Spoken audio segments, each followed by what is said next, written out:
सत्यजीत के माता पिता जब गुजर गए थे, जब वह 18 साल का था। उससे छोटी उसकी 2 बहनें थीं, जिन्हें पाल पोस कर सत्यजीत ने बड़ा किया था। वह एक गरीब किसान था और अपने छोटे से खेत में थोड़ी बहुत खेती बाड़ी से ही वह अपना घर चलाता था। उसकी दोनों बहनें खुशी और कोमल बड़ी ही समझदार लड़कियां थीं। वह भी अपने भाई को कभी कोई परेशानी नहीं देती थी और जितना हो सकता था कोशिश करती थी कि वह घर उन्हीं पैसों में चल जाए। थोड़े बहुत पैसे सत्यजीत ने जमा किए और कुछ पैसे उसके गांव के रईस जमींदार से लेकर अपनी दोनों बहनों की शादी पिछले साल कर दी। दोनों बहनों की शादी के बाद उनका पहला रक्षाबंधन है। माँ होती तो मुझे किसी बात की चिंता नहीं थी, लेकिन रक्षाबंधन पर बहनों को क्या दिया जाएगा यह तो मुझे नहीं पता। ऐसा करता हूँ, पड़ोस वाली चाची से पूछ लेता हूँ। यह सोचकर सत्यजीत अपने पड़ोस में रहने वाली चाची के पास जाता है। आज की दुनिया में कहाँ ऐसे भाई मिलते हैं जो बिना माँ बाप के अपनी बहनों को पाल पोस कर बड़ा करें और उनकी शादी भी करें।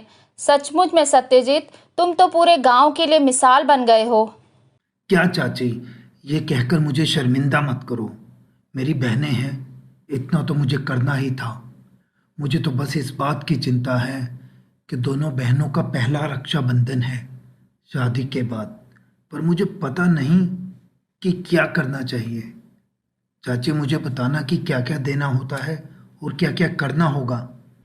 देख बेटा, वैसे तो यह भाई बहन का त्योहार है, लेकिन सच कहती हूँ, जब बेटियां ब्याह दी जाती हैं तो उसके बाद त्योहार भी महंगे हो जाते हैं, वो भी बहनों के लिए और भाइयों के लिए भी।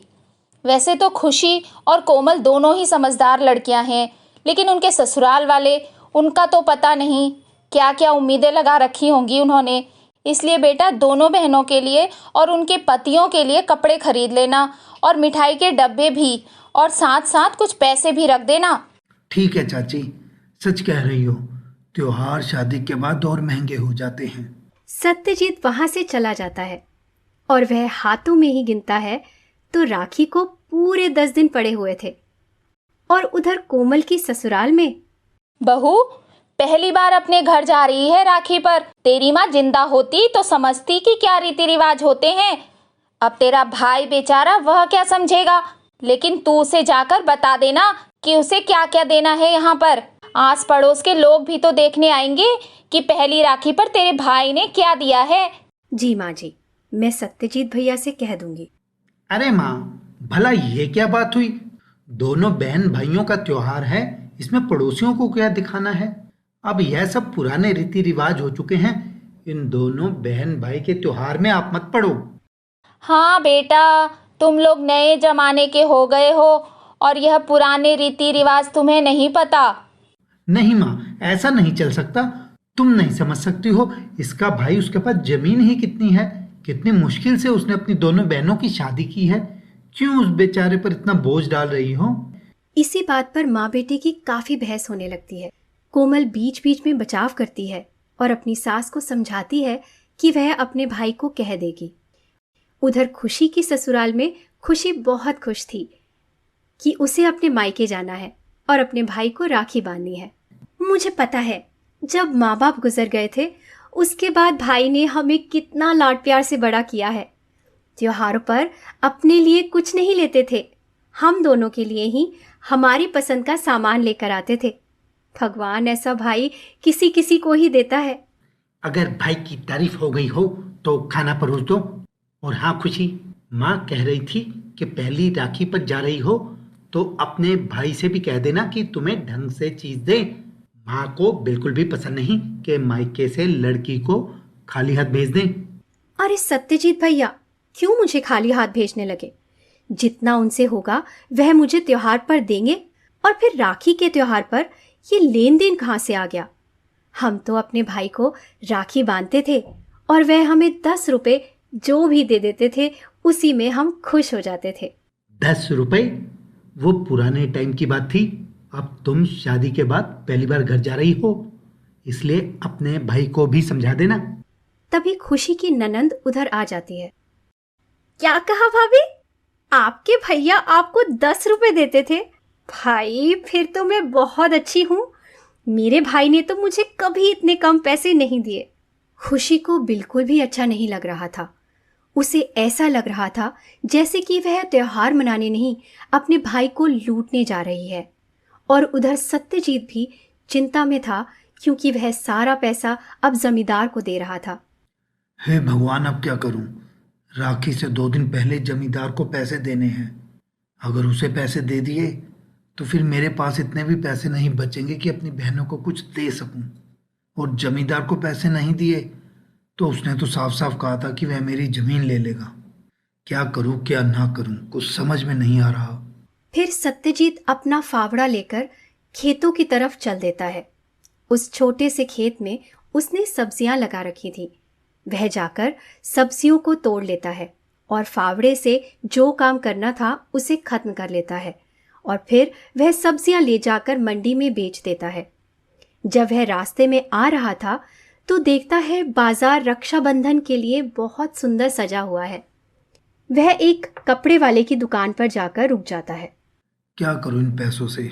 दोनों बहनों के लिए साड़ी ले लेता हूं। इस बार जमींदार के आगे हाथ जोड़ लूंगा और आधे पैसे ही दे दूंगा। ये सोचकर सत्यजीत साड़ी की दुकान में चला जाता है। हाँ भाई साहब, बताइए क्या देखना है। अच्छी सी 2 साड़ियां दिखा दीजिए। हाँ जी हाँ, बैठिए, आराम से बैठिए, अभी दिखाता हूँ। फिर दुकानदार साड़ियां दिखाने लगता है। सत्यजीत 2 अच्छी सी साड़ियां पसंद कर लेता है। यह दोनों साड़ियां कितने की पड़ेंगी? यह दोनों 1500 की हो जाएंगी। वैसे तो हमारी दुकान पर एक ही दाम है, लेकिन त्योहार के समय हमने कुछ छूट दी हुई है, तो आपको छूट कर इतने की पड़ेगी। सत्यजीत सोच में पड़ जाता है। फिर वह जेब से पैसे निकालता है। वह दुकानदार को देकर वह दोनों साड़ियां ले लेता है और फिर घर जाकर पैसों का हिसाब लगाने लगता है। देखते ही देखते राखी का त्योहार भी आ जाता है। दोनों बहनें सुबह सुबह ही अपने भाई के पास आ जाती हैं। भाई, तुमने अपनी ये क्या हालत बना रखी है? कितने कमजोर हो गए हो। क्या हुआ भाई? कोई परेशानी है तो बताओ। अरे ऐसा कुछ नहीं है, तुम दोनों तो आते ही शुरू हो गई। भाई कोई बात तो है। देखो तो कैसी हालत हो रखी है तुम्हारी। बिल्कुल बीमार लग रहे हो। मुझे कुछ नहीं हुआ है, बस तुम दोनों चली गई थी तो इसलिए अपने ऊपर थोड़ा ध्यान नहीं दे पाता। और बताओ, तुम्हारे ससुराल में तो सब ठीक है ना? दोनों बहनें हाँ बोलती हैं और उसके बाद वह घर को सही करने लगती हैं। भाई के लिए खाना बनाती हैं। उधर सत्यजीत मन ही मन परेशान था, क्योंकि वह सारा पैसा जमींदार को दे चुका था और आज उसके पास केवल 100 रुपए पड़े थे। उसने अपने एक दोस्त से पैसों के लिए बोला था, लेकिन वह भी अभी तक नहीं आया था।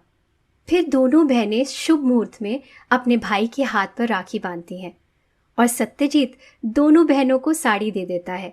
दोनों ही बहनें बहुत खुश थीं, लेकिन मन ही मन वह भी अंदर से अपने ससुराल के बातों को सुनकर परेशान थी। पर सत्यजीत को इस बात का आभास भी नहीं होने दिया।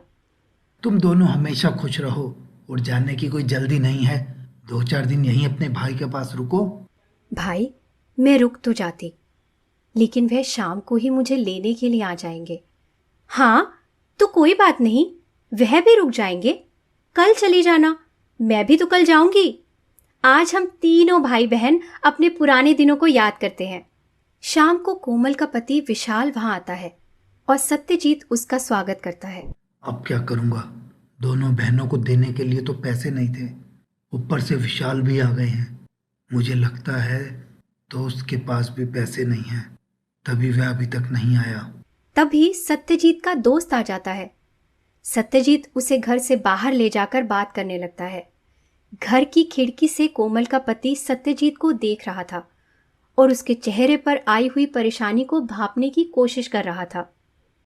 तभी वह वहां से उठता है और धीरे धीरे चलता हुआ उसकी तरफ चला जाता है, जहां सत्यजीत अपने दोस्त से बात कर रहा था।